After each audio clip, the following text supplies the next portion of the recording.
Congress S വനിതാ നേതാവ് ഉൾപ്പെട്ട സാമ്പത്തിക തട്ടിപ്പ് കേസിൽ മെല്ലെപ്പോക്ക് തുടർന്ന് ചേരാനെല്ലൂർ പോലീസ്.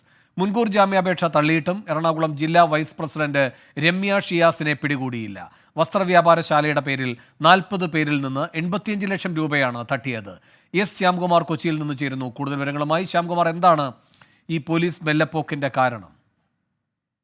വേണു, പോലീസ് എന്തുകൊണ്ട് ഈ തട്ടിപ്പ് കേസിലെ പ്രതിയെ അറസ്റ്റ് ചെയ്യുന്നില്ല എന്ന് തന്നെയാണ് പരാതിക്കാരും ചോദിക്കുന്നത്. പ്രത്യേകിച്ച് ഇവരുടെ മുൻകൂർ ജാമ്യാപേക്ഷയുടെ പേര് പറഞ്ഞായിരുന്നു ഇത്രയും നാൾ പോലീസ് രമ്യ ഷിയാസ് എന്ന കോൺഗ്രസ് എസിന്റെ ജില്ലാ വൈസ് പ്രസിഡന്റിനെ അറസ്റ്റ് ചെയ്യാതിരുന്നത്. കഴിഞ്ഞ ദിവസം ഇവരുടെ മുൻകൂർ ജാമ്യം കോടതി തള്ളുകയും ചെയ്തു.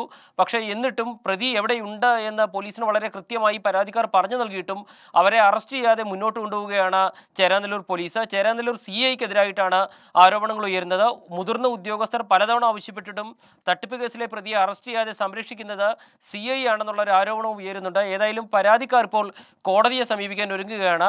ഭരണകക്ഷി മുന്നണിയിലെ ഒരു പാർട്ടിയുടെ ജില്ലാ വൈസ് പ്രസിഡന്റ് ആയതാണ് തട്ടിപ്പ് കേസിൽ 85 ലക്ഷം രൂപ തട്ടിച്ച കേസിലെ പ്രതിയെ അറസ്റ്റ് ചെയ്യാതെ മുന്നോട്ട് പോകുന്നതിന്റെ പ്രധാന കാരണമായിട്ടാണ് പരാതിക്കാർ ചൂണ്ടിക്കാട്ടുന്നത്.